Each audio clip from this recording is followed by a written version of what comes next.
চট্টগ্রাম বন্দরের NCD terminal ইজারার প্রতিবাদে বন্দর অবরোধ করেছে স্কপ। আমরা অবরোধ নিয়ে আরো বিস্তারিত জানবো। আমাদের সঙ্গে যুক্ত হচ্ছেন সহকর্মী ফখরুল ইসলাম। ফখরুল,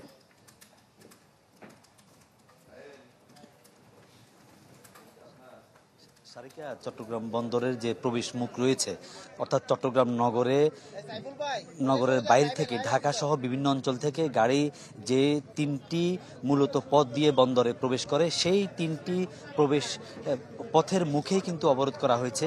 স্কপের নেতাকর্মীরা এখানে রাস্তায় কোথাও দাঁড়িয়েছে, কোথাও বসেছে, তারা যান চলাচল বন্ধ করে দিয়েছে। একটি হচ্ছে চট্টগ্রাম নগরের বড়পোল মোড়, আরেকটি হচ্ছে টোল রোডের টোল প্লাজা, অপরটি হচ্ছে মাইলের মাথা এলাকা সলগোলা মোড়ের পাশে। এই তিনটি পয়েন্টে তারা অবস্থান কর্মসূচি শুরু করেছে সকাল 10টায়। এটি চলবে। ঢালাইয়ের সেরা প্রিমিয়ার সিমেন্ট বেলা 1টা পর্যন্ত। এই 3 ঘন্টায়, যদিও এই 3 ঘন্টার এই তিনটি প্রবেশ মুখের যে অবরোধ, সেই অবরোধের কারণে চট্টগ্রাম বন্দরে গাড়ি প্রবেশ কিংবা বের হওয়া বন্ধ হয়ে যাবে না।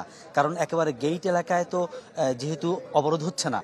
এখানে বলে রাখা দরকার, চট্টগ্রাম মেট্রোপলিটন পুলিশের পক্ষ থেকে বন্দর এলাকায় সকল রকম আন্দোলন সংগ্রাম কর্মসূচি নিষিদ্ধ ঘোষণা করা হয়েছে।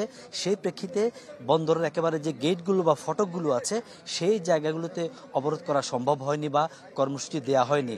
অবরোধ দেয়া হয়েছে প্রবেশ মুখগুলোতে, যাতে করে অন্তত একটা মেসেজ দেয়া আন্দোলনকারীদের পক্ষ থেকে যে বন্দর কর্তৃপক্ষ তথা সরকার যে উদ্যোগ নিয়েছে বা সিদ্ধান্তগুলো নিয়েছে বন্দরের যে টার্মিনালগুলো ইজারা দেওয়ার ব্যাপারে বিদেশিদের কাছে, তার একটা প্রতিবাদ যে এইভাবে চলতে থাকলে ভবিষ্যতে পরবর্তীতে আরও বৃহত্তর কর্মসূচি তারা দিতে বাধ্য হবে বলে স্কপের নেতাকর্মীরা আমাদেরকে জানিয়েছেন। তো সকাল বেলা 1টা পর্যন্ত এই কর্মসূচি চলবে।